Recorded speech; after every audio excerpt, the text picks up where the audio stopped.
Oi pessoal, professores, alunos da EJA, tudo bem com vocês?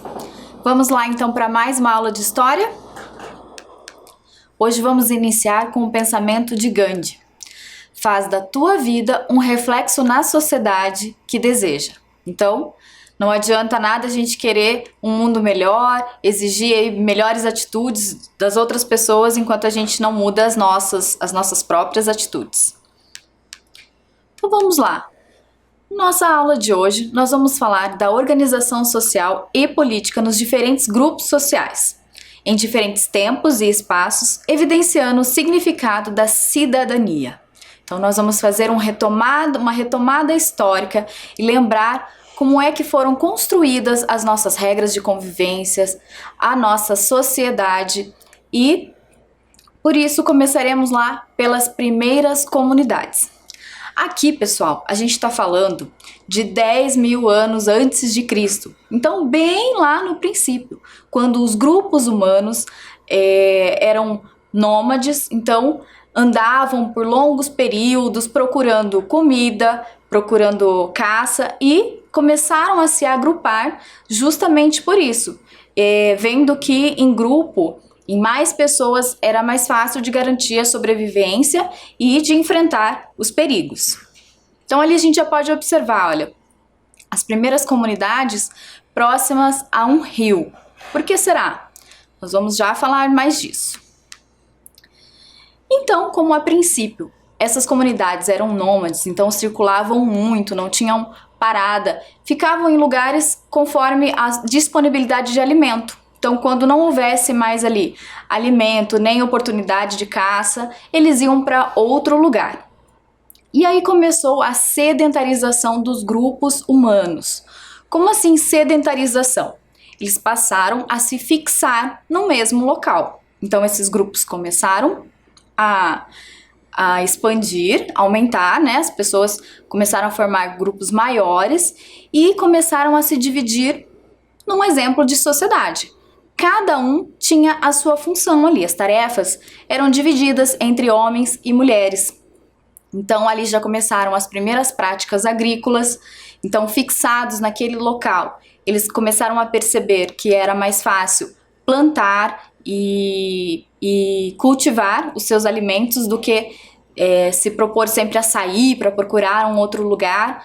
E ali também começaram a se desenvolver as técnicas e algumas ferramentas. Então, nos registros arqueológicos dessa época, dos estudos dessa época, se encontram também as primeiras construções. Como é que esses grupos começaram a pensar em manter ali o seu alimento, a desenvolver vestimentas, a desenvolver criação de animais, como manter isso, e isso tudo era criado e cuidado em grupo.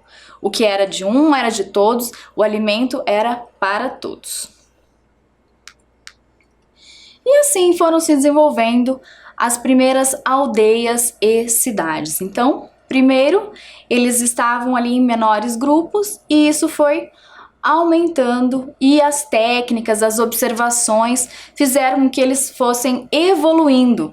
Então já começam a se organizar as primeiras moradias,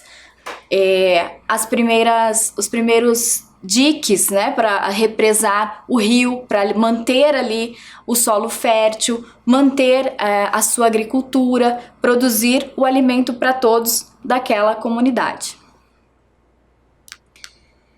E aí então surge a ideia, as primeiras concepções de propriedade privada. Lembram que nós falamos sobre o que é privado, o que é público na aula anterior? Então foi aí que começou essa ideia. Então, a princípio, eram grupos menores e tudo que era produzido, tudo que era plantado, era dividido igual para todos. De repente, um lado, em alguma situação, começou a observar que aquele local produzia mais do que outro. Aquele local tinha comida, mas não o suficiente para tantas pessoas. Então eu vou cercar, eu vou delimitar esse espaço aqui para garantir o alimento só da minha família ou só da minha comunidade. Então, aí surgiram as primeiras ideias da propriedade privada. E a sociedade foi evoluindo de acordo com essas condições, tá? Nessa época, já era em torno aí de 6 a 8 mil anos antes de Cristo, foi se desenvolvendo ali na região da Mesopotâmia, o Crescente Fértil. É uma região que está ali alagada pelos rios principais daquela área. Então é uma área árida, próxima ao deserto do Saara, mas mesmo assim havia produção. Por quê? Porque próximo aos rios Tigres e Eufrates havia inundação, então próximo lá havia irrigação e eles conseguiam desenvolver as técnicas agrícolas e a criação dos animais. Então esse é um marco também na história, essa região da Crescente Fértil. Vamos entender melhor como que é essa região. Olhem lá. Então ali na região da Mesopotâmia está o rio Tigres e logo abaixo o Eufrates. Lá no outro lado, então vocês vão ver ali no meio tem uma área desértica, que é o deserto do Saara, então bem grande, uma área impossível de produzir, né? Naquela época então impensável. Então próximo ali o rio Nilo, que também foi o berço da civilização, a civilização egípcia, que começou em torno desse rio, exatamente pela mesma causa, pelo rio poder proporcionar condições de ter alimento para eles. E um pouco ali acima está o Rio Jordão. Então, os principais rios onde começaram o desenvolvimento das aldeias e das primeiras cidades. Agora, fazendo um gancho com a atualidade. Essa imagem aí é do Rio Paranaíba, na divisão de Itumbiara, Goiás, e Araporã, Minas Gerais. Então é um rio também muito importante. E olha só que interessante, se observarmos bem na paisagem, a gente vê a agricultura bem desenvolvida ali perto e também um povoamento, uma crescente de cidade, de população. Então, uma técnica, uma observação de que princípio? Do princípio que veio lá da antiguidade, do homem sobreviver, de ter alimento para viver e evoluir.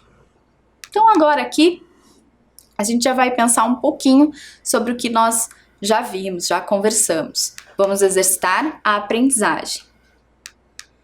Então no nosso primeiro exercício, nós vamos observar duas paisagens e responder o que há em comum entre as duas imagens. Então, a primeira imagem lá, no tempo antigo, onde as primeiras comunidades estavam se desenvolvendo e até determinando ali qual é o espaço de cada um. E uma imagem atual, onde a gente já vê bastante propriedades ali, bastante plantações, agricultura bem desenvolvida. E o que a gente pode dizer que essas duas imagens têm de comum? Vou deixar um tempo para vocês anotarem e pensar.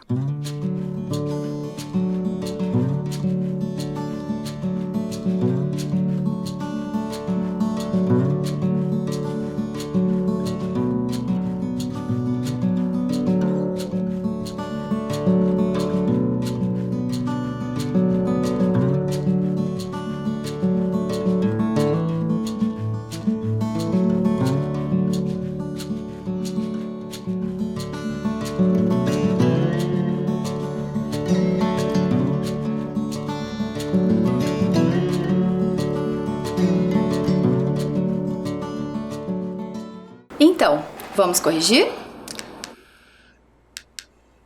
Há uma possibilidade de resposta. Então, olha lá, a organização humana, o que nós podemos ver ali é a intervenção humana próxima ao rio para garantir a sobrevivência e a produção de alimentos, certo? Você pode ter descrito de uma outra maneira, mas tendo esse contexto da principal ideia, está correto.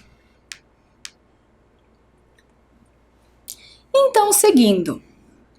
Então, como a gente conversou no início, As primeiras comunidades não tinham moradas fixas, caminhavam muito e mudavam muito conforme as condições do ambiente, conforme a possibilidade de ter alimento, né, de conseguir sobreviver naquele ambiente. Então isso era caracterizado como os povos nômades. E hoje, após a sedentarização dos grupos humanos, ainda existem os povos nômades? Sim, eles ainda existem, claro, em menor número.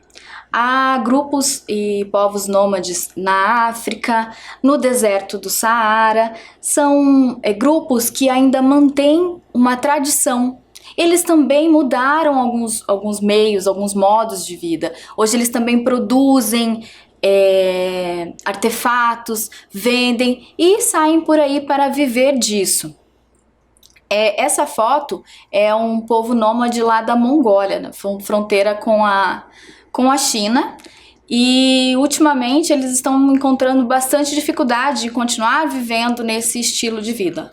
Lógico, devido às mudanças climáticas, há invernos que são bem severos, então em condições de uma casa muito simples, porque eles geralmente montam as casas com lonas, assim como nós conhecemos também bastante aqui no Ocidente o grupo dos ciganos, que são aquelas barracas que eles montam e vão vivendo assim. Então, com essa mudança drástica de clima, com as situações do clima, com a falta de alimentos, está cada vez mais difícil. Algumas comunidades já se desfizeram e outras ainda conseguem se manter mais isolados da vida urbana, né, da vida na cidade, mantendo suas tradições, mas já são bem menos, em menor número do que naquele tempo. Há grupos que hoje têm apenas 60 indivíduos.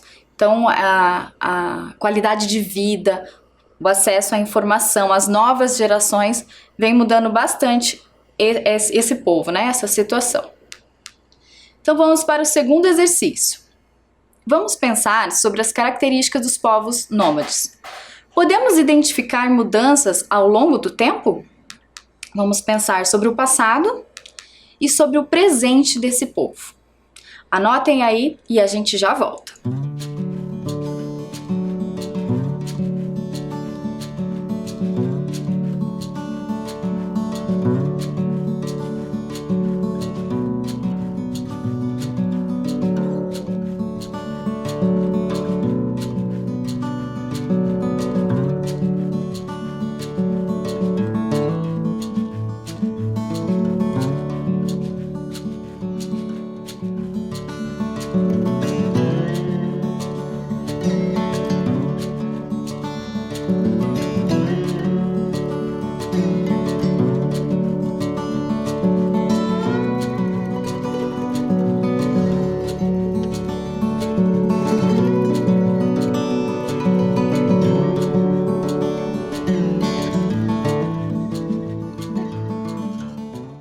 Então, pensaram sobre as mudanças nesses povos?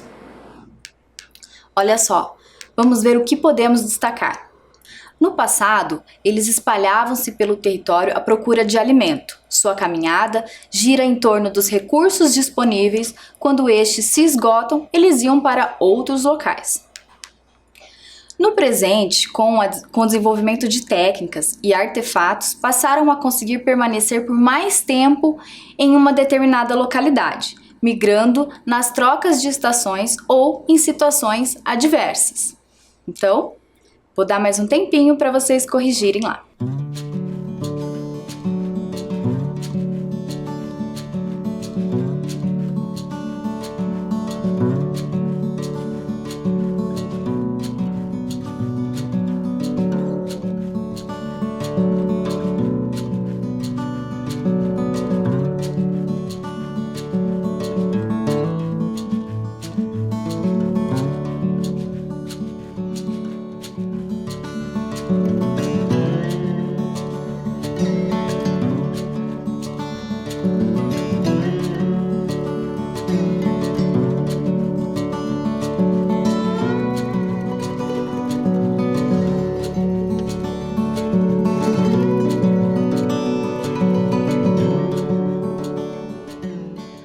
certo? Conferiram?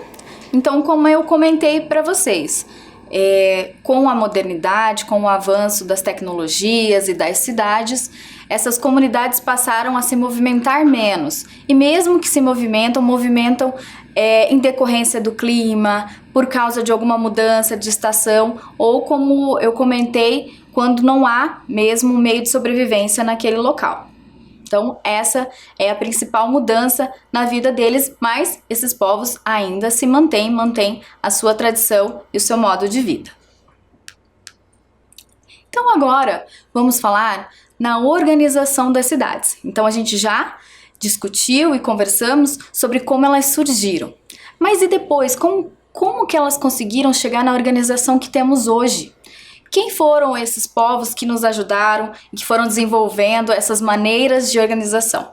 Então ali há uma imagem das pirâmides, porque o povo egípcio foi um povo fundamental nesse estilo de organização. Então, a princípio a vida era comunitária, não existia propriedade privada, tudo era dividido em grupo. Logo após a propriedade privada, começou a ter donos e, para organizar aquela área, um rei, um governante, um responsável. No caso do Egito, o faraó. E tudo isso nessa época estava muito ligado à religião. Então a religião é uma marca muito forte desse povo. E eles eram politeístas que acreditam em vários deuses. Por exemplo, o rio Nilo era um deus para ele, claro, para eles, fundamental. Era através do rio Nilo que eles conseguiam manter os seus alimentos, suas produções.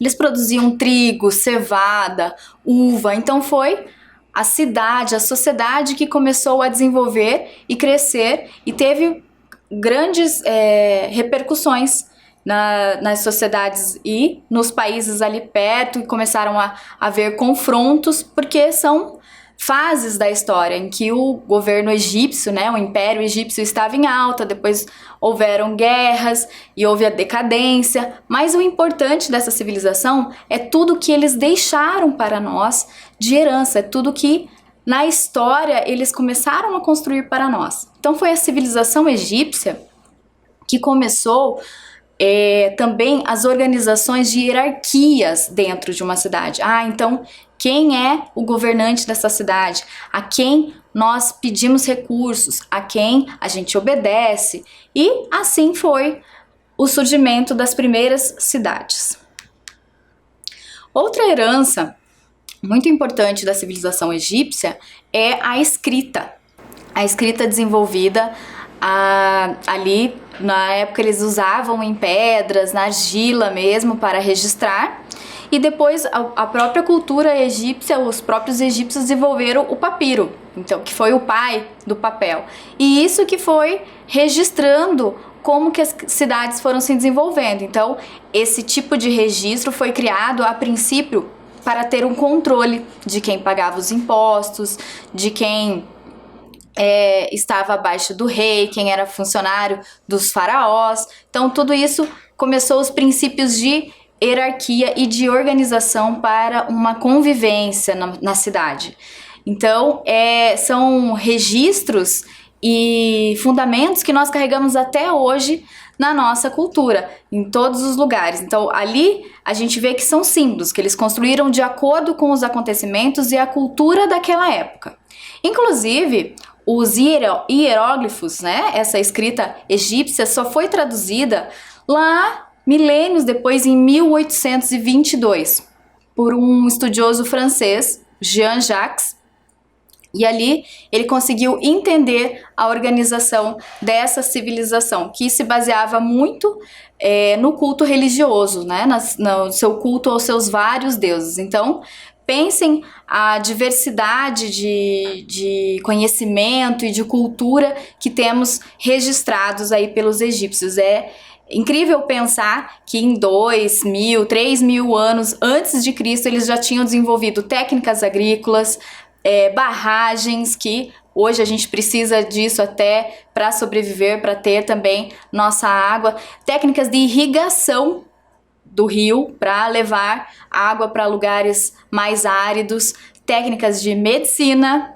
e de organização social. Incrível, né? E aí foi acontecendo a modernidade. E hoje, se nós compararmos com a nossa vida urbana na cidade, nós vamos encontrar também os símbolos que falam por si. Então, símbolos que é de comum entendimento para que as pessoas possam se respeitar e conviver em comunidade. Olha lá, alguns símbolos para a organização da convivência urbana. Esse símbolo primeiro ali, do cigarro, proibido. Ambiente em que a gente não pode fumar. Essa é uma lei também que foi desenvolvida, deixando que locais que tivessem muitas pessoas fosse permitido fumar, para que as outras pessoas que não fumam fossem afetadas. Proibido o uso do celular, então locais que atrapalham o uso do celular, como teatro, cinema. Proibido a entrada de animais. Também, não é em todo lugar que a gente pode levar o animalzinho, ele precisa de um espaço adequado. Então, tudo isso são as regras pensando na convivência. E ali, por último, o cuidado com as obras, ok? Então, a partir destes símbolos, dessas regras, foram criadas as primeiras leis. Então, esse monumento que nós temos aí é o Código de Hammurabi. É um dos registros mais autênticos daquela época de como surgiram as primeiras leis. Esse monumento tem 2 metros de altura, hoje está lá no Museu do Louvre, em Paris, e ele tem mais de 3.600 linhas com escritas das leis e das organizações que haviam naquela época. Então a gente pode ver ali primeiro ela em pé e do lado um close mais de perto dá para ver que há vários símbolos bem pequenos porque há muitas regras. E uma grande marca desse código era o senso de justiça, era o chamado olho por olho, dente por dente. Então o senso de justiça naquela época era você seria danificado, você seria castigado na mesma proporção de que você cometeu o seu erro. Se você roubou, teria algo roubado. Se você matou, também perderia a vida. Então era um código bem marcante nesse período da história e tá aí até hoje para a nossa cultura, né, para o patrimônio da humanidade. Então vamos agora pensar em nós. Então voltamos nós fomos já para a civilização mundial, a história do mundo, e agora voltamos para o nosso desenvolvimento como pessoa nesse mundo. Em sua casa, existem regras de convivência? Registre essas regras por escrito e também em forma de símbolo. Vou deixar um tempo para vocês pensarem. Eu aposto que toda casa tem sua regra.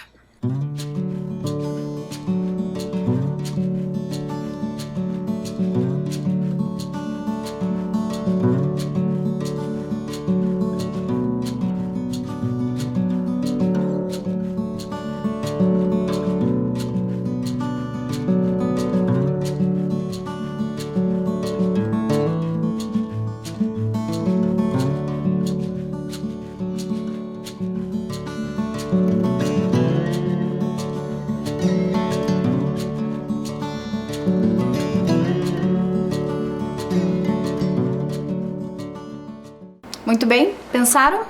Tenho certeza que vocês devem ter pensado regras diferentes, cada casa tem uma maneira de conviver.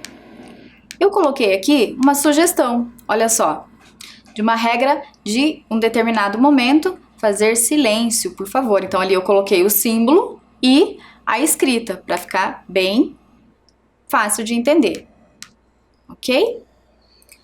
Façam a de vocês e depois enviem para a professora para a gente ver também. Seguindo então no próximo exercício. Agora que nós falamos da sua casa, vamos pensar também em regras no seu bairro, na sua comunidade e na sua cidade? Vou deixar um tempo para vocês anotarem e a gente já volta.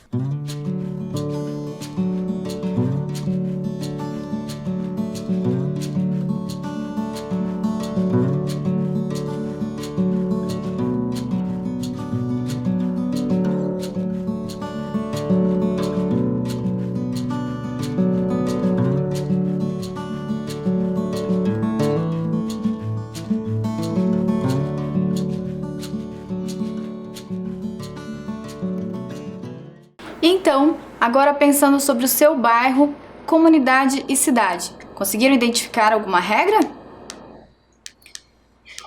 Olha só essa sugestão: jogue lixo no lixo. Importante, né? Uso obrigatório de máscara. Então, essa é uma regra do momento que nós estamos vivendo. Virou aí nosso acessório. Para entrar nos lugares, precisamos de máscara em respeito aos outros. Então, as leis, as regras de convivência vão estar sempre pensando no bem maior, no bem coletivo. Acertaram lá? Então, confiram e depois mostrem para os seus professores para que chegue até nós as regras que vocês colocaram aí. Então, pensando em toda esse movimento de cidade, das primeiras comunidades, de como as regras, as leis foram se desenvolvendo, a gente começa a pensar também sobre como nós, seres humanos, né, seres sociais, também precisamos de grupo político. Ah, professora, mas eu não gosto de política. Mas não é dessa política que eu estou falando. Política nem sempre está ligado a falar de partido, a falar de governo. Política é todo ato em que você se envolve para argumentar prós e contras de uma situação. Então, nós também precisamos conviver e ter aí um desenvolvimento político entre as nossas interações, tá? Então, vou mostrar para vocês o que é política. Esse vídeo vai explicar bem certinho o que a gente entende por política sem ser partidário.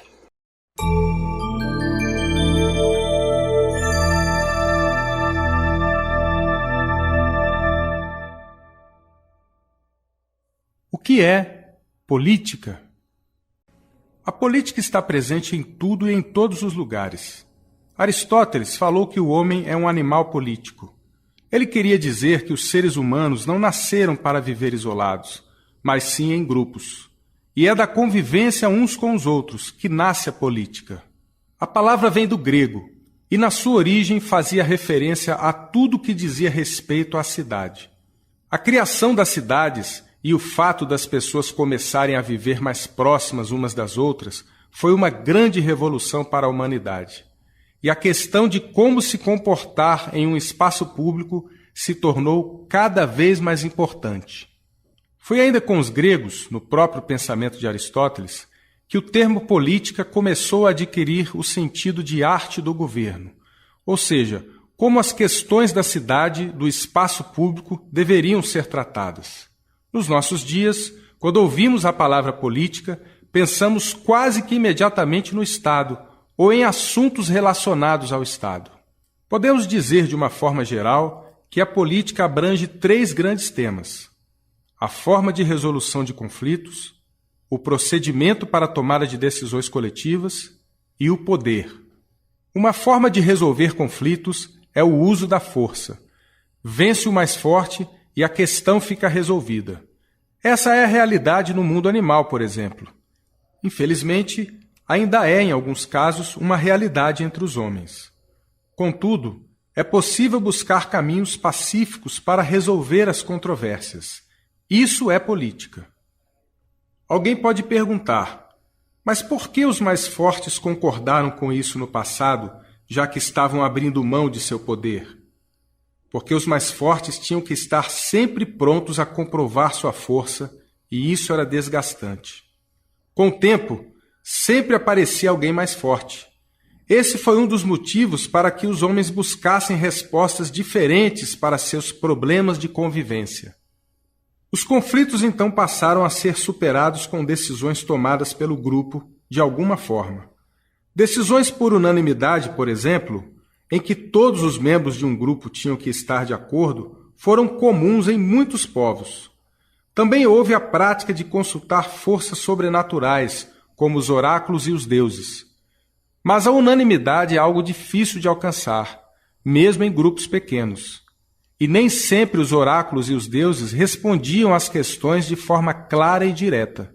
A necessidade de tomar decisões se impunha e foram surgindo outros métodos, como a tomada de decisões com base na maioria. As formas pelas quais os grupos se organizam para tomar as decisões que vão afetar a todos é um dos objetos de atenção da política. Com o passar dos séculos, os grupos foram ficando maiores, tornaram-se povos, impérios, nações. Era preciso que existissem pessoas tomando decisões em tempo integral, uma vez que era inviável manter o grupo inteiro reunido o tempo todo. Quem seriam essas pessoas e como elas seriam escolhidas? Enfim, quem teria o direito de exercer o poder sobre os outros? Esse é o terceiro grande tema da política.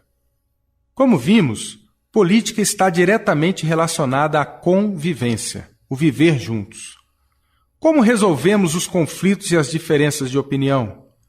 Como lidamos com a necessidade de tomar decisões para o grupo e quais os métodos que usamos para tanto? Como são escolhidas as pessoas que vão tomar as decisões e quem são elas? As respostas a essas perguntas variam de sociedade para sociedade e também mudam com o passar do tempo. O conjunto dessas respostas, ou seja, o modo como uma sociedade se organiza politicamente, é que vai definir a história, o presente e o futuro dos povos. Até a próxima!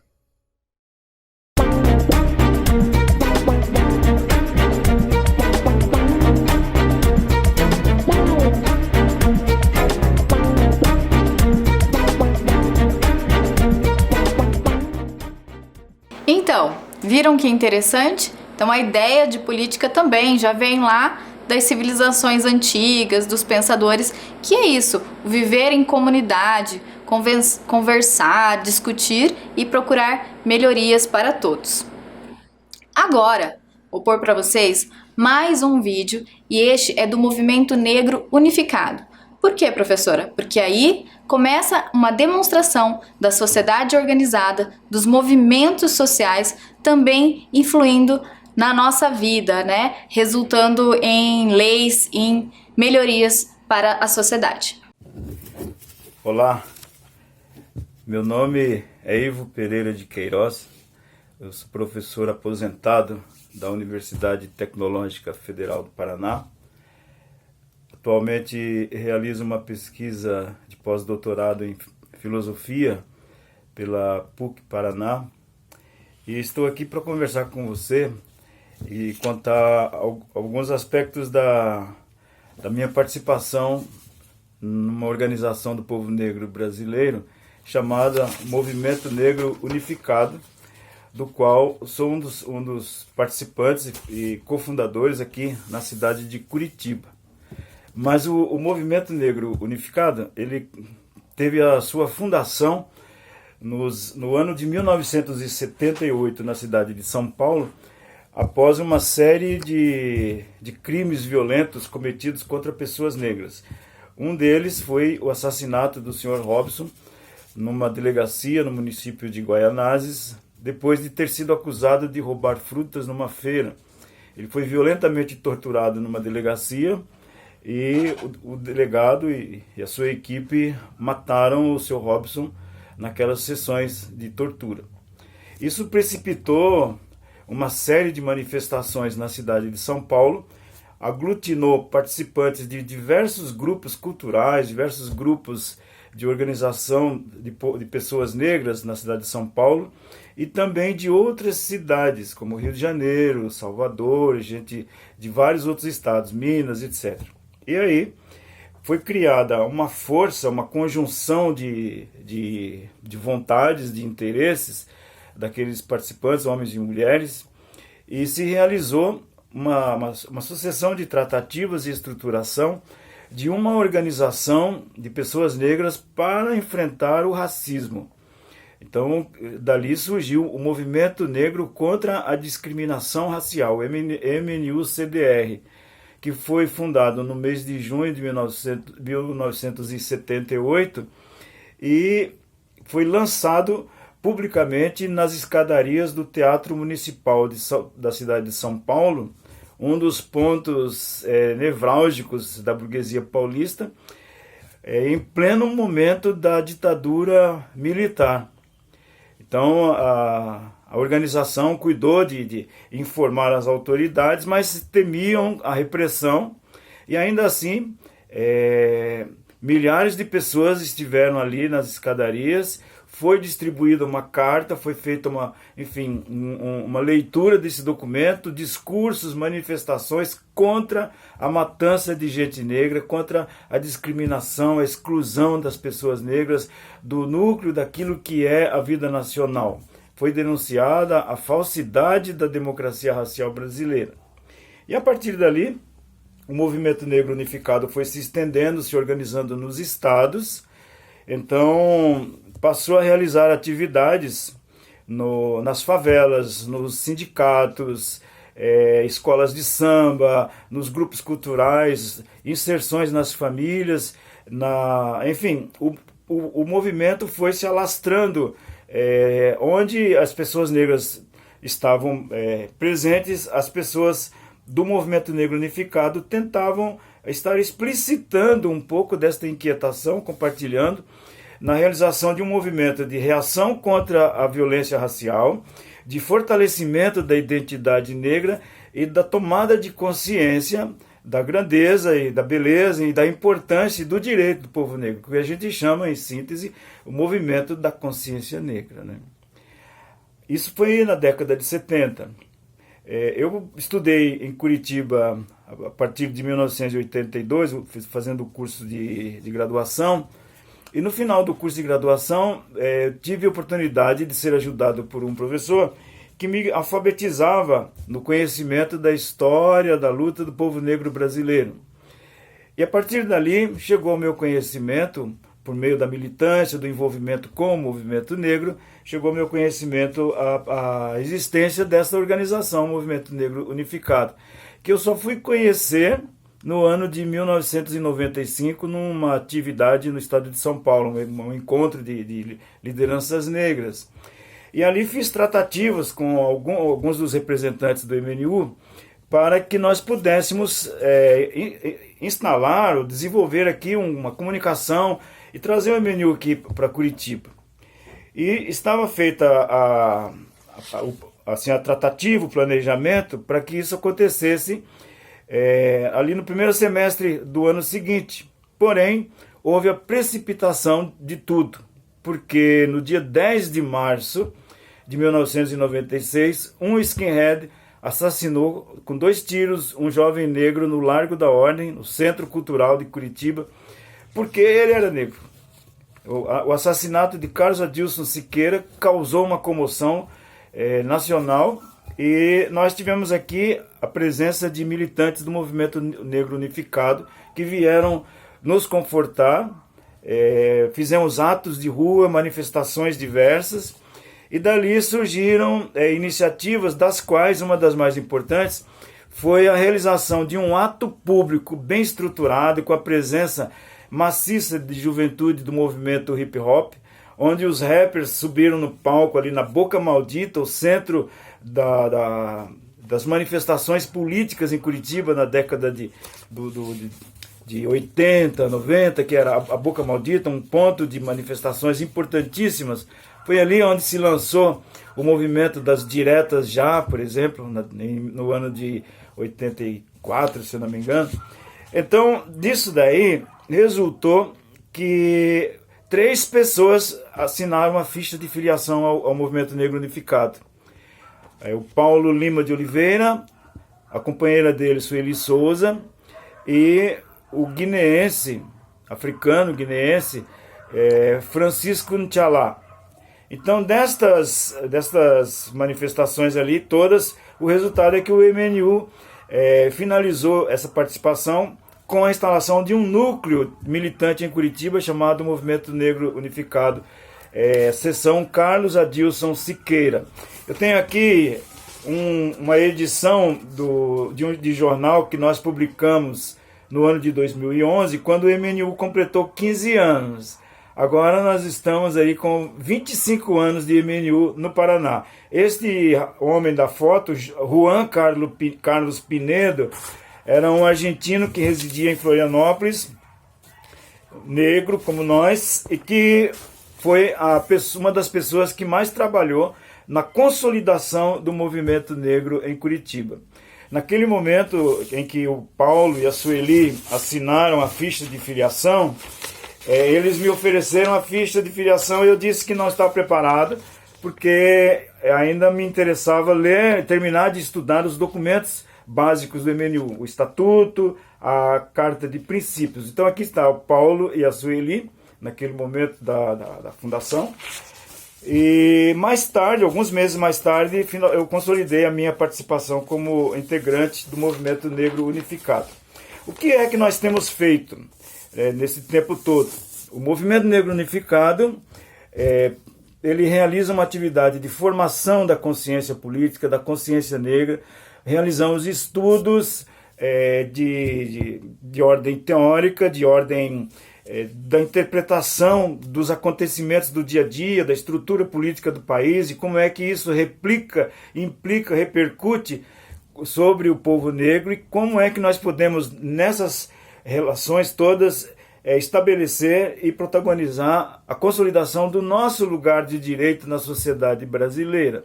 Então nós temos atividades no campo da educação, junto a sindicatos, junto às famílias, movimentos culturais, enfim.